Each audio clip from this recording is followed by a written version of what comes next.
And welcome to Advantage Radio Ministries and welcome to Second Chances here at Lift FM. My name is Greg Hennis, and this is our weekly program which we are privileged and honored to bring on people from all walks of life, all different backgrounds, and even some from foreign countries. But no matter who they are, where they're from, what they do, what they have done, or what the Lord has for them. Some are musicians, some are authors, some are pastors, some are just regular people. They all have a common bond, and that is the love of Jesus Christ. And we have a wonderful guest with us today, actually a husband and wife. And it's always a privilege to have two guests on with us today. We have Robert and Pamela Crosby. They are the authors of the book entitled The Will of a Man and the Way of a Woman, How to Balance and Blend Better in Marriage. And what a great topic. And both of you, thank you for joining us here on Second Chances. Thank you. You're welcome. It's a pleasure to be with you. It's a pleasure to have you with us. Pam, we're going to start off by talking with you. We always like to begin our programs, learn a little bit of background on our guest, who they are, where they're from, and perhaps share a bit of your testimony. Then we're going to do the same with Robert, and then we'll get into the book. So, Pam, you go ahead first. Thank you, Greg. Yes, I am actually been in the ministry all of my life, raised in the ministry as a child, and my husband at Southeastern University. And from there, we ministered in various places in the Northeast and have been in marriage and ministry, serving for over 30 years. And in the midst of it all, the Lord has blessed us with 4 growing young adults. One, Sarah, who is now married and has blessed our home with a little grandson. So she and her husband Rick are in ministry in Georgia, and so we have, my husband and I now serve at Southeastern University. I am senior director there of the career service area, which is called Compass, a Center for Calling and Career, focusing on really endeavoring to help and assist students as we guide them through their own sense of calling and navigating their path and their futures. We also work with a church plant in Tampa, and so the Lord has been very active in our lives, and I've endeavored to live a life very active in ministry, and our marriage and family has been truly a focus for us. So the question before we shift gears here to Robert, and then we're going to learn a little bit about him, is the Lord, when he calls you to ministry, is I'm sure everyone who is in ministry, if you were asked, has the Lord ever asked you to do things that you weren't quite sure why he wanted you to do? Has that ever happened to you? Actually, it's felt like most of my life. So, yes, it is, I believe life in itself as a Christian is a complete walk of faith, and taking those steps that say, Lord, I trust you, and may not always understand what this means, but, I believe you've got a plan, and not always, but often you endeavor to not only minister in the midst of not having a clear picture, but oftentimes you begin to see as you look back at God's faithfulness, and he often surprises us as he goes above and beyond what we would have ever expected. That's for sure. Robert, share a little bit about yourself with us, your background, and perhaps a bit of your testimony, if you could. Then we'll get into the book. Yeah, absolutely, Greg. We appreciate the opportunity to be with you. My story has been that about 16, I had just a beautiful conversion experience through a group of Christian teenagers that led me to faith, and it was in South Carolina. And from really that summer on, the trajectory of my life totally changed. It really was a darkness to light experience. After going to college, feeling a calling into ministry, I met Pamela there. We fell in love, got married. and we have served in various churches in New York, in Ohio, and also in Boston.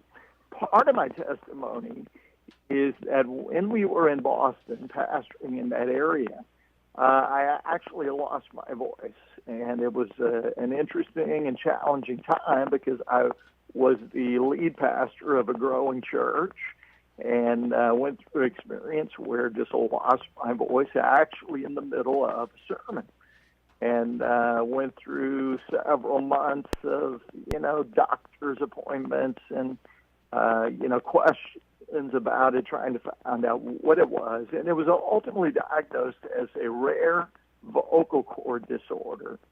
And out of it, just went through a real season of discouragement, trying to get a hold of the Lord. What are you doing? You called me to preach. I'm ministering at a church, and now my voice won't work. So it was really a season of prayer, waiting on God. But through it, the Lord birthed a real desire to write. And over the next 2 or 3 years, we published with several national publishers, tools, resources for families, for believers. And it has led to us launching a ministry called Teaming Life. Our website is teaminglife.com, and it refocused our ministry on enriching families, on encouraging teams to work together, on ministering to churches. And now, the last several years, I have also been training young ministers at Southeastern University. So I guess would it be a fair question to say that had you not, Robert, had the problem you had with your voice, that you may have never turned to writing? I really believe that is true. Although I'd done a little bit of writing before that, just some articles and things like that, writing books just seemed beyond me. But the challenge, I remember one night we had an evangelist who was visiting at the church that we pastored in New England. And, we're getting ready to go out to the service. He's sitting in my office. This is only a few months after the vocal problem, developed. And he said, man, your voice sounds terrible. And I thought, well, thanks. And he said, let me get this right. He said, you're a preacher and you can't talk. He said, what are you going to do, write? And what sounded rather sarcastic, unbeknownst to him probably, it really had more of a prophetic ring, because God was really dealing with me about writing. And now we tell people, because little by little more of my voice returned, to where I'm able to teach, preach, we travel, we minister in these ways. It doesn't hurt me to use my voice. But there is still some residue, enough to keep me saying to people, if the Lord ever closes a door, open your eyes, because he could be opening one you never imagined. That's very true. And obviously that's the case in your life. So the writing, Robert, began after your vocal problems. The book. Tell us how, or Pam, it doesn't matter who answers it, but tell us how the book, obviously the subject matter dealing with the will of a man, the way of a woman, and issues like that, obviously kind of says it all. But share with us how this book actually got birthed. It was a book that really sort of emerged, Greg. Initially, it really began to emerge just in observations that we randomly had in our marriage.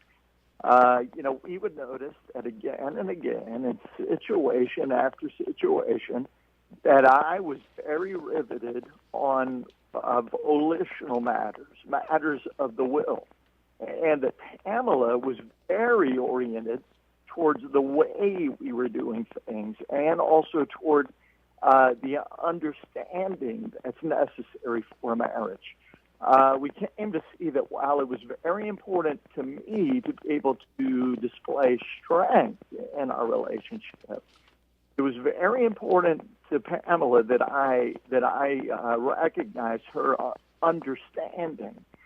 So it was sort of the will and the way. I mean, it occurred in a number of ways. I mean, it could be related to needing to discipline a child or correct them. And I would say, I'm going to have a talk with them. And Pamela would say, but what are you going to say? And when are you going to say it? And how are you going to say it? So I would say, I don't know. I just need to say it because it needs to be dealt with. We began to see this over and over again in a number of ways. And one of the most beautiful ways that emerged is as we began to look at these stories, and of course, Christmas season, the stories of Joseph and Mary. We began to see in the event of the Annunciation, the angel Gabriel announcing to Mary that she would bring Christ into the world. What we began to look at is how God communicated to the woman, to Mary, compared to how God communicated that astounding news to Joseph, the man. And within those stories and in the book, we talk a lot about this. It's very clear to see that God knew just how to talk to a man, and he knew just how to talk to a woman. So the elements of the will of a man and the way of a woman, this complementary understanding that has really helped us in our marriage to work towards oneness, began to emerge in those ways and in others. Mm. Well, obviously, as we can tell by talking with you, and I know in the book you're very honest in what is certainly a conversational style book, The Will of a Man and the Way of a Woman, how to balance and blend a better marriage or blend better in marriage. What obstacles did you both have to overcome during the process of writing this book?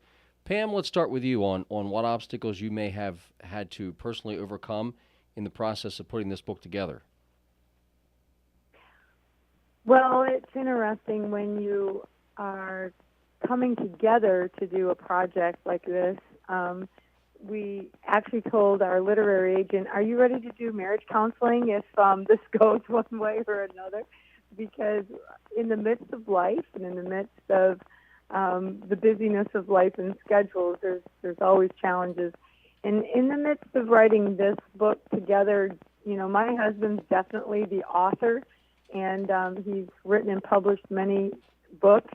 And this was my first endeavor in writing something that was going to be published. So there were moments where I felt more challenged, and at first we were conversing over it, and he was writing it, and then our literary agent, Blythe, she said, Pam should try and write because it'd be great just to hear her voice on this. And once I did that, her comment was, this will work great because Pam's voice is a little bit more gritty, and we can tell when she's talking. And I think what she meant was probably a little bit more real or transparent because I'm not the polished writer. But probably, in the midst of the book, the greatest challenge and yet blessing was going back over moments in our life and moments in our marriage, some which probably brought up some of those memories of those raw feelings and times of, either hurt or frustration or sense of loss, maybe loss of hope or loss of dreams. And then yet in the midst, it was a blessing because it gave us an opportunity to reflect on God's faithfulness and his goodness as we look back on all that has taken place in our marriage and the lessons that we've learned along the way. The truths of God's word that have really become major altar points for us and have continued to help us not only develop as individuals, but develop as truly a teaming couple that is learning to walk and live in oneness with one another and with Christ. So, Robert, the question now to you, what obstacles did you have to overcome during the process of writing this book, The Will of a Man and the Way of a Woman? Well, probably the biggest obstacle was my own will, because of, earlier writing and certain patterns and approaches to writing. This book was very unique in that Pamela and I really needed to collaborate a lot on the ideas of it. After all, the book was not just going to represent my ideas on marriage, hers alone, but really ours together. So talking through it, I remember at one point we actually went away for a few days, and just to a retreat area and just being able to spend some time quiet and talking and sharing. And so probably the process, both of us said, regardless of this project and what all God has in store for it, it's really good for us at this point in our marriage to revisit all this and to just see what we've learned. Part of it with us is, and the book talks about it in the chapter entitled The Note, about, experience that we had just a handful of years into our marriage that was very challenging, that was very eye-opening. I was pretty much set in my own sort of ways and, my will and doing things, after a certain pattern. And Pamela was, at a point where she felt very restricted, sort of suffocated, had difficulty getting my attention. And she wrote this note to get my attention. So all of this really sort of brought us to a place where we needed to revisit that and just be able to see what we've learned along the way. And I believe on one hand, it was very affirming to us in our marriage, and on the other, it also showed us we still have more work to do. Well, that's the truth. We always have more work to do. We are visiting with Robert and Pam Crosby, the authors of The Will of a Man and the Way of a Woman. Robert, before we continue, earlier in the broadcast, you mentioned a website that one could visit to learn more about your ministry. Could you repeat that for us? And also, is that a website that we could learn more about this book as well? Yes, it is. The website is Teaming Life, TEAMINGLIFE, teaminglife.com. And there's information on there about our ministry. There are videos, with different insights related to marriage and also teams and working together. And there actually is also a link to a free ebook that will give you some more information related to the will of a man and the way of a woman. So how do you manage to work so closely together? You're in ministry together. You collaborated on a book together. Working closely together and maintaining a healthy marriage a lot of times doesn't blend. How do you do it? Well, I'll take that one on, at least to start with. Really, it calls for a lot of communication, and there have been seasons in our life where we have felt like we still have a lot more to do. We can always be better at what we do, but to not only to have that open communication when it comes to schedules or the things that just seem to be urgent and important at the time, but also a level of transparency, which absolutely takes a level of trust, so that we can talk to one another about even the things that we're struggling with. There are definitely times where I can sense that there's something in the air, there's something that's really troubling Robert, and he might be just trying to kind of work through it on his own, and yet sensing that it might be building a wall between us or feeling that detachment. So we have learned to be, and we've invited one another to be very open and to be accountable to each other on things like that and times like that. So that he has actually invited me to, ask him questions. If I am feeling that, I call it, the Robert cave, that he goes in to his cave and I'm feeling detached and so trying to be transparent, trying to continue to communicate moments where, we feel that we need to discuss and talk about the things that we're struggling with, or maybe that we're challenges that we're going through that to everyone else on the outside, we won't be as quick to discuss, but with one another. And I believe that has helped us to stay really tender towards one another, to be more conscious of the fact that I am not living this life just for Pam, but that we are endeavoring to live this life called marriage together. And we do, the ministry called Teaming Life truly is that. That is probably our life story, and that it is, though sometimes the greatest challenge, it is also the greatest joy. So, Robert, what would you say that it is that most men want? It is interesting. The United States government 30 years ago gave millions of dollars in grant monies to Dr. John Gottman.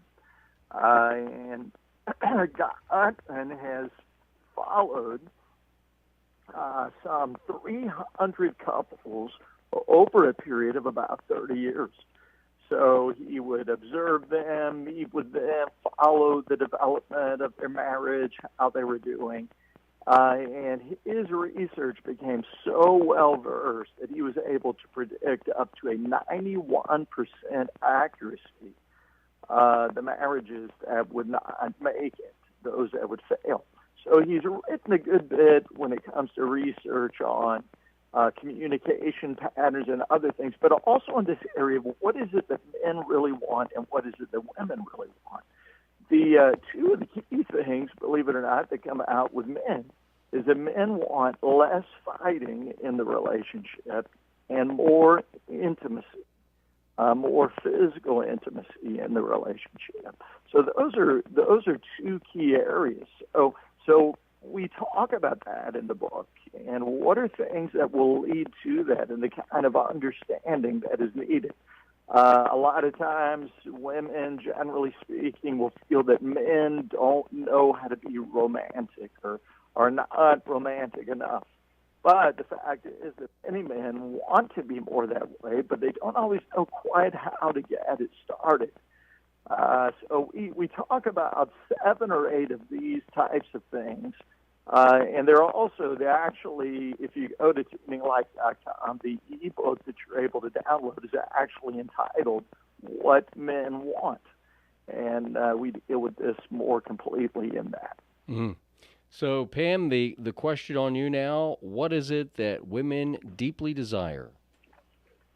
It's very interesting because I had that conversation with many different women of different ages and backgrounds, even from different parts of the United States as we traveled, and we would sometimes gather a group together to ask specific questions as we were doing research for the book. And you would think that the answer would be, more intimate moments or more romantic, evenings out. But for the majority of women, and I would include myself in this, it was what women desire most was a sense of security. And for a number of them, it was specifically financial security. And sometimes that can be misinterpreted as, women wanting to know that men are going to have, money for them to spend when they want it, or that their wish list is going to be taken care of. But that isn't necessarily the case. It's more communicating about finances that gives them that security.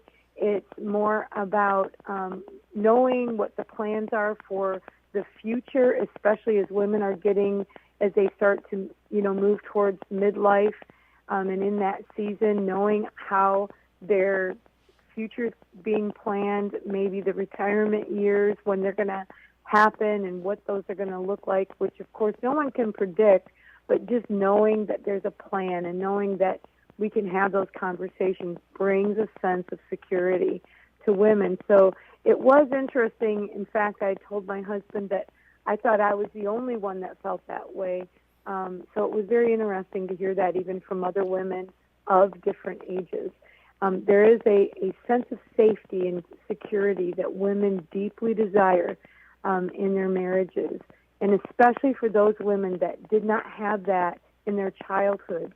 They are looking for it in even deeper levels in their marriage. We're going to have to leave it there. Our guest, Robert and Pamela Crosby, but the number one reason, Robert and Pam, that this program is on the air is we really love to always have an open invitation at the end of the program. There may be some couples that are drawn to this program today that have been struggling, and this book could be exactly what they need, but what they really need to be the caveat of everything is Jesus. They need to have Jesus to be the Lord of their life. Robert, would you be willing to pray for those listeners that have been drawn to this program that maybe have not accepted Jesus to be the Lord of their life? Could we give them an opportunity to do so right now? I'd be delighted.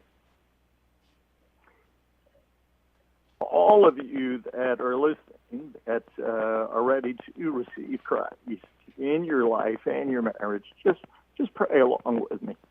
Dear God, we know that you are our Heavenly Father. You love us. You have made us. And you've also made a way for us to live life in our own lives, but also in our marriages, in our homes, in the way that pleases you. Lord, we know that you have a will, and that is important. You want your will to be lived out in our lives. But we also know that you have a way. And it is beautiful to know that the way that you bring your will in our lives is that you sent your only begotten Son. You sent Jesus. So we open our hearts to him. We open our marriages to him. We open our families to him. And we pray that he would live within us and that we would follow him faithfully. And we ask it in Jesus' strong name. Amen. Our guest today on Second Chances has been Robert and Pamela Crosby, the authors of the book, The Will of a Man and the Way of a Woman, How to Balance and Blend Better in Marriage. Robert, one more time, if someone would like to learn more about your ministry, about the book or works that you and your wife Pam have done, could you share that website with us one more time? It is Teaming Life, TEAMING life.com. Well, it has been a pleasure to have you both with us today. We ask that the Lord would continue to bless you in your ministry, and thank you so much for joining us here on Second Chances. Thank you. Thank you.